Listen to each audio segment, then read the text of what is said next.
Llamo vuestra atención al Evangelio según Mateo capítulo 5, versículos 27 al 30. En la exposición que el Señor está haciendo de la ley y del sentido y significado de la ley, aborda dos problemas enormemente graves en la sociedad en general y que tienen que ver contra el matrimonio y por tanto contra la familia. Dice así el texto de hoy: Oísteis que fue dicho, no cometerás adulterio. Pero yo os digo que cualquiera que mira a una mujer para codiciarla, ya adulteró con ella en su corazón. Por tanto, si tu ojo derecho te es ocasión de caer, sácalo y échalo de ti, pues mejor te es que se pierda uno de tus miembros y no que todo tu cuerpo sea echado al infierno. Y si tu mano derecha te es ocasión de caer, córtala y échala de ti, pues mejor te es que se pierda uno de tus miembros y no que todo tu cuerpo sea echado al infierno. Ahora el Señor está enseñando a las gentes, pero está enseñando en una forma directa y dando el sentido de lo que la palabra de Dios y específicamente la ley, que es lo que está tomando él aquí, tiene de contenido para la vida general. La moral y el comportamiento propios de la ética del reino tiene que ver no solo con la comisión o no comisión de acciones concretas, visibles o físicas, sino con intenciones espirituales que pueden conducir a que esas acciones se produzcan. Las obras del mundo son malas y las obras de la religión, que simplemente piensan que con una determinada práctica, una determinada forma, van a granjearse la bendición de Dios, es desterrada de delante de los que estaban escuchando el sermón llamado de la montaña, en donde el Señor toma la ley y le da su sentido y su significado. En esta ocasión está hablando del adulterio. Se refiere al mandamiento y luego aplica el alcance de ese mandamiento a la vida cotidiana. Tres cosas hay en esos versículos. Primeramente, el pecado. Oísteis que fue dicho, no cometerás adulterio. En segundo lugar, la consecuencia, que no solamente es la comisión física del hecho en sí, sino la intención espiritual. Y finalmente, la reacción que el creyente debe tomar en su vida para evitar o impedir la caída en un pecado semejante. Primeramente, el pecado. El pecado afecta a la santidad del matrimonio. Versículo 27. Oísteis que fue dicho, y se refiere a la ley moral, no cometerás adulterio. El matrimonio es una institución divina.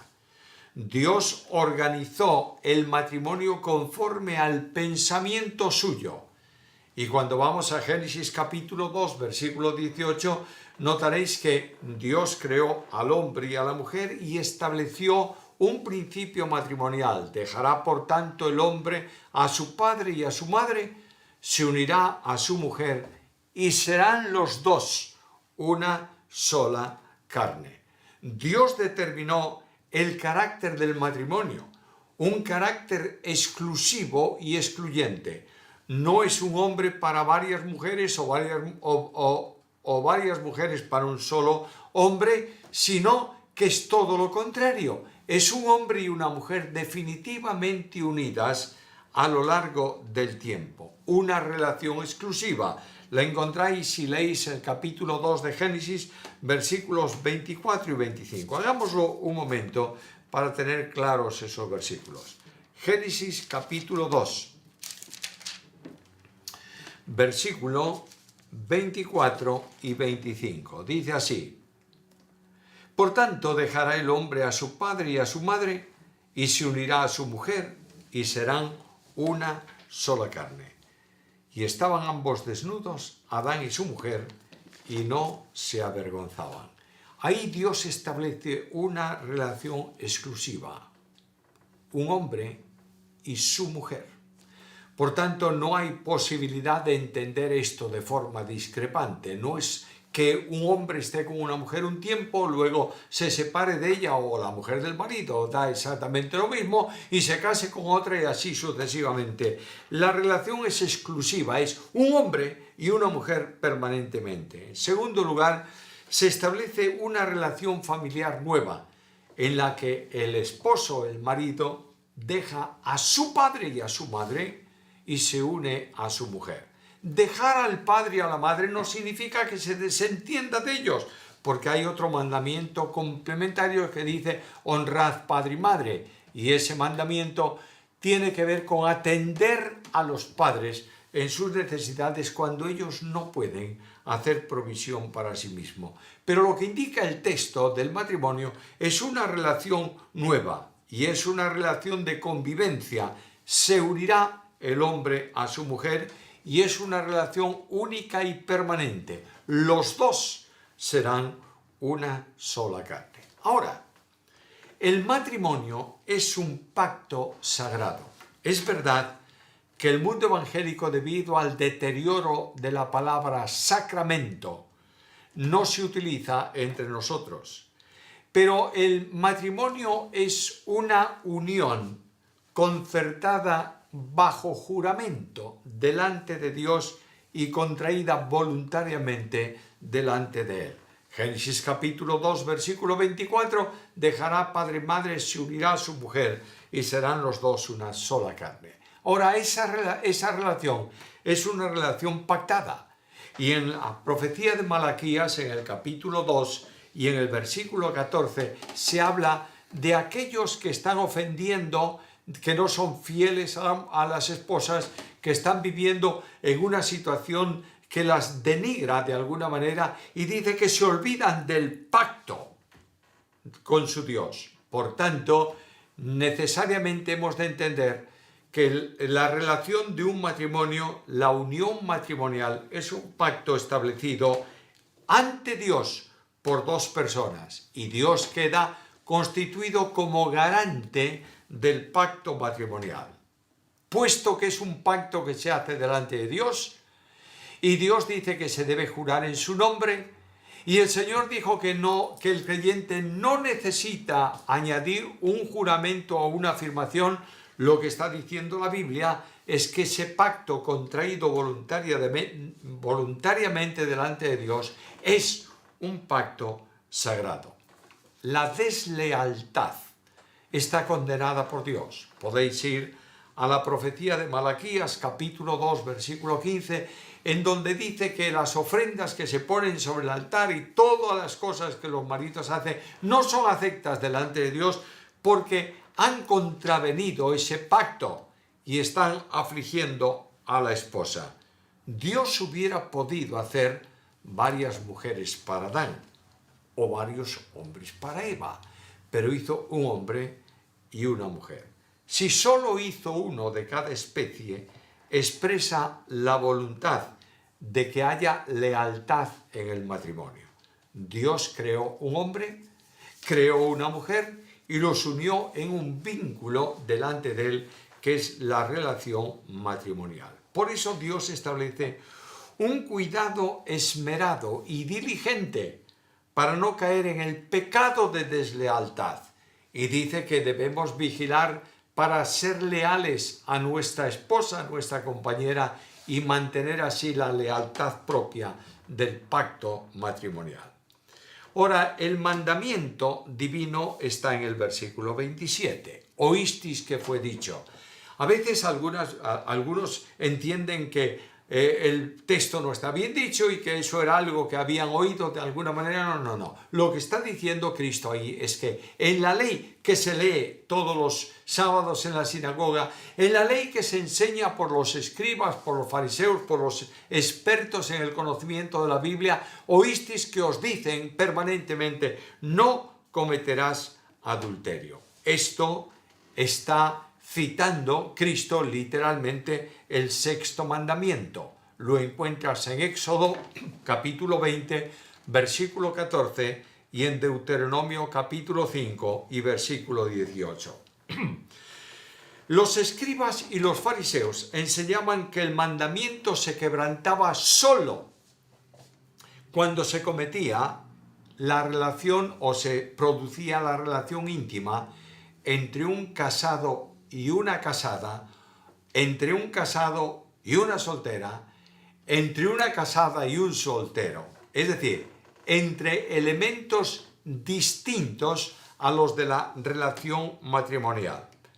Por tanto, los fariseos decían a la gente: este mandamiento se quebranta solo si te toman en el mismo hecho adulterando. ¿Recordáis que un grupo de estos fariseos llevaron a una mujer a Cristo acusada de adulterio y le dicen: maestro, la hemos tomado en el mismo hecho, en el mismo acto, haciendo, quebrantando físicamente este mandamiento?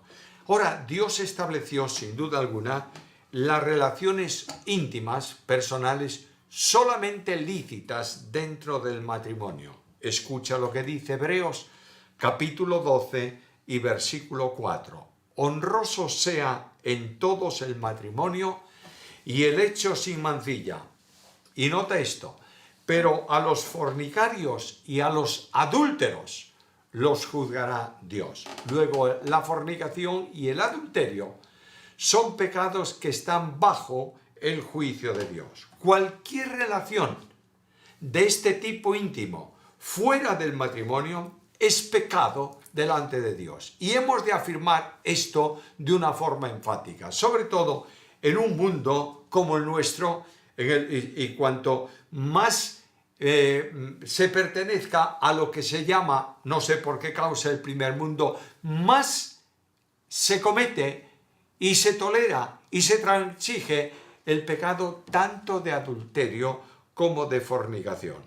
Pablo enseña que el marido tiene que vivir solo con su esposa y la esposa solo con el marido. Puedes encontrar esa enseñanza en la carta primera a los Corintios, capítulo 7, versículos 2 al 5. El Antiguo Testamento expresaba la prohibición. Notáis que Cristo dice: oísteis que fue dicho, no cometerás adulterio. El pecado de adulterio afecta varias áreas. Afecta primeramente el pacto matrimonial. Se quebranta un pacto de lealtad entre el marido y la mujer. En segundo lugar, comete también un quebrantamiento del voto de lealtad matrimonial. En tercer lugar, hay un pecado que afecta a la relación matrimonial.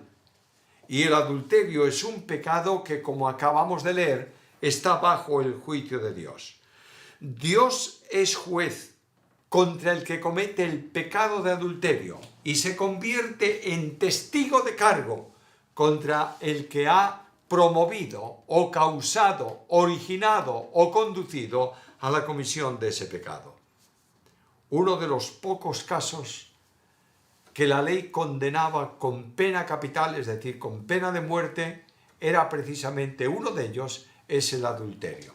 El pecado que traía como consecuencia la comisión del adulterio y el sorprender a dos personas en la práctica de adulterio era la pena de muerte.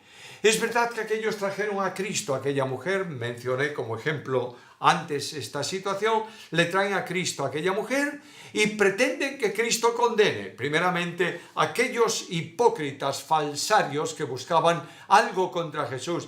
Llevan a una mujer a alguien que no es juez. Es el maestro de Galilea. Algunos lo tienen por profeta, pero no es un juez. Segundo, es una acusación que viene viciada ya en sí misma. Porque si tomaron a aquella mujer en el mismo hecho, adulterando, ¿dónde está el adúltero? Traen a la mujer, pero no traen al hombre. Por tanto, toda aquella hipocresía tiene que ver con una manifestación contra el Señor, es verdad, pero en general es el sistema de pensamiento de los fariseos de entonces. Ahora, Dios, como testigo de cargo, dice a través del Verbo encarnado que interpreta la ley, versículo 28. Pero yo os digo que cualquiera que mira a una mujer para codiciarla ya adulteró con ella en su corazón. La autoridad del Maestro. Yo os digo, no va a reformar el mandamiento, lo que está diciendo, oísteis que fue dicho, no cometerás adulterio. Y lo que están haciendo los religiosos es enseñando a que nadie os sorprenda en la comisión física de ese pecado. Pero quiero deciros que cuando Dios estableció la prohibición, el alcance del pensamiento divino era mucho más amplio. De manera que dice, yo os digo que cualquiera que mira a una mujer para codiciarla, ya adulteró con ella en su corazón. Juntamente con el pecado de adulterio está acompañado el pecado de codicia. El adulterio no es simplemente la comisión de un pecado aislado y concreto, va involucrada varias cosas más. Y Cristo dice, el que ve con ojos codiciosos a una mujer, ya ha cometido el pecado de adulterio en su corazón. La Biblia tiene muchísimo cuidado con las miradas codiciosas. Puedes ir, o podemos ir un momento, al libro más antiguo de la Biblia, el libro de Job, y abrimos el capítulo 31. Job, capítulo 31. Y leemos algunas palabras que Job testifica de su conducta en este sentido. Job capítulo 31, versículo 1. Hice pacto con mis ojos. ¿Cómo pues había yo de mirar a una virgen? ¿Notas? Hice un pacto con mis ojos para no mirar codiciosamente a quien no es mi mujer. Y ahí tienes la relación de Job con una sola mujer permanentemente. ¿Hay algo más? Conocía Job las consecuencias que acarrea esa mirada codiciosa. Capítulo 31, versículos 10 y 11. Podemos leer el versículo 9 para enlazar bien el párrafo. Si fue mi corazón engañado acerca de mujer, es decir, Cristo dijo, el que vio a una mujer con ojos codiciosos ya cometió el pecado de adulterio, ¿dónde? En su corazón.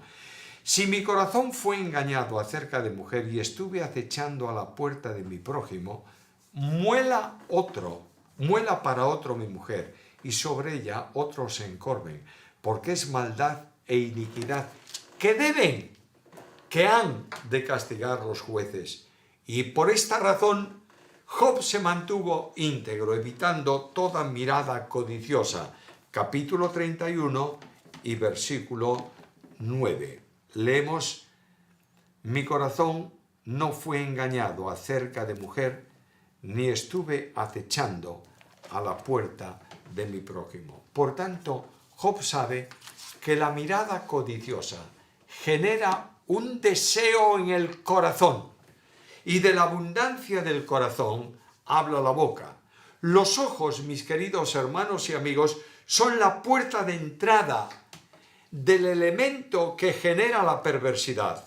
La expresión no puede separarse. Cualquiera que mira a una mujer, eso es algo neutral, pero mira el pecado. La mira para codiciarla. A veces los llamados espiritualoides dicen, yo no he visto nunca a una mujer que no fuera la mía. Y hay que recitarles el versículo que dice, no mintáis los unos a los otros. No es pecado ver a una mujer. Es más, tampoco es pecado admirar la belleza física de esa mujer. El pecado es desear tener una relación íntima con ella. No puedes conseguirlo por circunstancias de tu entorno, pero el deseo tuyo es la comisión de ese pecado. Por tanto, Cristo dice, oísteis que fue dicho, no cometerás adulterio. Yo os digo que aquel que ve a una mujer para codiciarla, ya adulteró con ella en su corazón. Dios no se fija solo de la apariencia externa, sino que ve la disposición interna que conduce, si es posible, al deseo pervertido de un corazón que no obedece la voluntad de Dios, aunque lo haga aparentemente. ¿Cuál es la consecuencia? Versículo 29, segunda parte, y versículo 30. Por tanto, si tu ojo derecho te es ocasión de caer, échalo de ti, Versículo 30. Si tu mano derecha te es ocasión de caer, córtala y échala de ti. El pecado de adulterio es un pecado altamente destructivo. Está sujeto directamente al juicio de Dios. Mencioné antes ese versículo de Hebreos capítulo 12, versículo 4. A los adúlteros los juzgará Dios. Y las consecuencias del adulterio son siempre consecuencias funestas. Alguien puede decir, bueno, yo conozco una persona que ha caído en adulterio, se ha restaurado y es exactamente igual. Quiero decirte que el pecado de adulterio, como cualquier otro pecado, pero este específicamente, trae un lastre espiritual permanente en la vida de la persona. Pongo un ejemplo. El ejemplo de David. David comete un pecado de adulterio con Betsabé. Ese pecado que comienza por un pecado de adulterio termina en un pecado de asesinato, de homicidio contra ese marido. Y el proceso de ese pecado es el proceso que sigue Satanás en la tentación. Vio una mujer, codició a la mujer, tomó a la mujer. Y ese pecado trajo una consecuencia mala en la vida de David. Ahora viene Natán para recordarle a David lo que él no ya había olvidado delante de Dios. Y le dice, mire, le cuenta la historia de aquel hombre que viene un amigo a su casa, él tiene buen ganado, pero hay un vecino que tiene solo una cordera, y él va y toma la cordera de aquel hombre, la mata y se la da a comer al amigo que viene de visita, y David se levanta del trono enfadado y dice, ese hombre merece la muerte. Bueno, merece la muerte, pero la ley no lo condena a muerte por ese hecho. Lo condena a que pague 4 veces aquello que robó. Y esto se va a producir en la vida de David. Y Natán dice casi, tú has dictado tu propia sentencia, tú eres ese hombre. David pagó un precio altísimo con la muerte de 4 de sus hijos. Primeramente murió el hijo que había concebido con Betsabé. Luego murió Amón, otro de sus hijos. Tercer hijo, Absalón. Y cuarto hijo que muere a David, Adonías. Son las señales indelebles del pecado. Ahora, el pecado de adulterio es siempre un pecado voluntario. A veces en mi experiencia pastoral no he tenido muchos casos de estos en mi iglesia, aunque he confrontado otros fuera de la iglesia, pero a veces viene una persona para confesar un pecado de adulterio. Y la confesión es generalmente procurando una disculpa a ese pecado. Y algunos dicen, bueno, Satanás me tentó y yo caí. Primero, quiero decirte que el pecado de adulterio no es un pecado puntual, ocasional, que se produce porque se encontró con una mujer y ahí tú... Eso es rarísimo. El pecado de adulterio tiene siempre un tiempo de preparación. Y el pecado que se está preparando para ser cometido, especialmente al creyente, tiene la advertencia de la Biblia aplicada a su vida por el Espíritu Santo. Hay pecados en el creyente cuya consecuencia puede ser la muerte física y son pecados voluntarios. Por tanto, este pecado de adulterio está incluido dentro de los pecados voluntarios. Y recordáis que hay un pecado vinculado con esto que tiene que ver, aunque es distinto, que tiene que ver con aquel pecado del incestuoso de la iglesia en Corinto, que es entregado a Satanás. ¿Para qué? Para la muerte en su carne. Y hay una distinción necesaria que Cristo hace en relación con el pecado de adulterio. Hay una manifestación de pecado en una caída ocasional que puede darse, que se restaura por confesión. Pero es muy distinto la práctica continuada del pecado. Tal vez sea una manifestación de no haber nacido de nuevo, pero Cristo advierte, señores, no es pecado el hecho físico de la comisión del adulterio. Es pecado cuando en tu corazón se genera la codicia por alguien, por alguna mujer que no es tu mujer. Y Cristo enseña drásticamente la reacción que tenemos que tener en nuestra vida. Y es una presión enormemente enfática. ¿Estás viendo? Y esa visión te causa deseos contrarios a la voluntad de Dios. ¡Arráncate el ojo! Bueno, ¿está acaso el Señor enseñando que lo mejor contra el adulterio es mutilar un ojo? ¿Qué va? Porque dentro de tu mente está el deseo, aunque tus ojos no pudieran verlo. No debes entenderse esto como un mandamiento práctico, es decir, tú tienes un problema de ver cosas, de ver otras mujeres, lo mejor es que te quites los ojos. Lo que está diciendo en contexto para el tiempo de hoy, hay un problema muy serio que causa deseos de concupiscencia y causa adulterio en el corazón, que es la pornografía. Y hay muchos que se dedican a ver pornografía en nuestros días. Dios dice, quítate ese ojo, deja de ver esas cosas. ¿Cuánta influencia hay hoy en día en elementos de visión que te conducen a malos pensamientos? Bien sea en tu televisor, bien sea en tu computadora, bien sea en tu tableta, bien sea en tu teléfono. Y Dios dice, saca de delante de ti, quita cualquier cosa de visión que puede conducirte a un pensamiento vil y a la comisión de un pecado delante de Dios. Y añade algo más, quita la mano si tu mano es ocasión de caer. Notáis que el pecado es siempre así, vio, codició, tomó. La mujer vio el árbol, codició el árbol, tomó el árbol. Acán vio el manto babilónico, codició el manto, tomó el manto. De la misma manera el proceso es este. Comienza por la visión. Genera la codicia y, si es posible, genera la acción. Y aquí Cristo dice, mantente al margen de eso, córtate la mano para que no puedas cometer ese pecado. La mano es el traslado a los miembros de la acción del corazón. Mantente alejado de todo cuanto te pueda contaminar. Y esto nos lleva a una conclusión de esta enseñanza de Cristo. En un mundo corrompido, Dios llama a los creyentes a santidad.